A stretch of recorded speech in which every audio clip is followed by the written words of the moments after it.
ඔයා දැකලා තියෙනවද අර දම් රැජින කියාවි, දුඹුරු ළමිස්ත්‍රි කියාවි, ඊට පස්සේ මොකද්ද කුවේනි කියාවි, එක එක බස් වර්ග ගොඩාක් තියෙනවනේ ලංකාවේ. ඕවට නැග්ගට පස්සේ මම හිතුවේ නෑ ඇත්තට එච්චර සැපක් තියෙයි කියලා. මම මේ ළඟදී දම් රැජින බස් එකට නැග්ගා. Wi-Fi නම් Wi-Fi, ඊට පස්සේ ෆෝන් charge කරන්න ඕන නම් ෆෝන් charge කරන්න.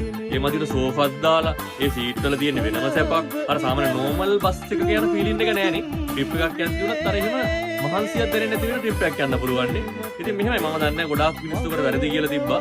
අර පිට සරසන නිසා වෙන්නේ නැති පිට සරසුවත් ඉතින් ඒක මෙහෙමයි පිට සරසුවාට පස්සේ බස් එකක යන ඒ ඩ්‍රයිවර් බලන්නේ වාහනට හානියක් නොවෙන ගොඩාක් ආරක්ෂාකාරීව. මොකද වාහනයක බස් එකක විශේෂයෙන්ම ඔක පිට සරසනවා කියන්නේ කෙනෙක් මාර වියදමක් දැල්ලානේ ඔක සරසන්නේ. එතකොට එයා බලන්නේ ඩ්‍රයිවිං කරන කෙනා ගොඩක් බලන්නේ වාහනේ ගොඩාක් ප්‍රවේශමෙන් පදවන්නනේ. එතකොට මොකද අරව එකක් කූරගත්තට පස්සේ ආපහු ඔක හදන්න එපා. ඉතින් එතකොට එයා බලන්නේ ගොඩාක් ප්‍රවේශමෙන් වාහනේ ගෙනියලා තමයි බලන්නේ නේ. ඉතින් මෙහෙමයි අර වාහනේ නවත්තලා ඕන නම් DJ එකක් ගහන්න පුළුවන් පහසුකම් තියෙනවා බස් එකක.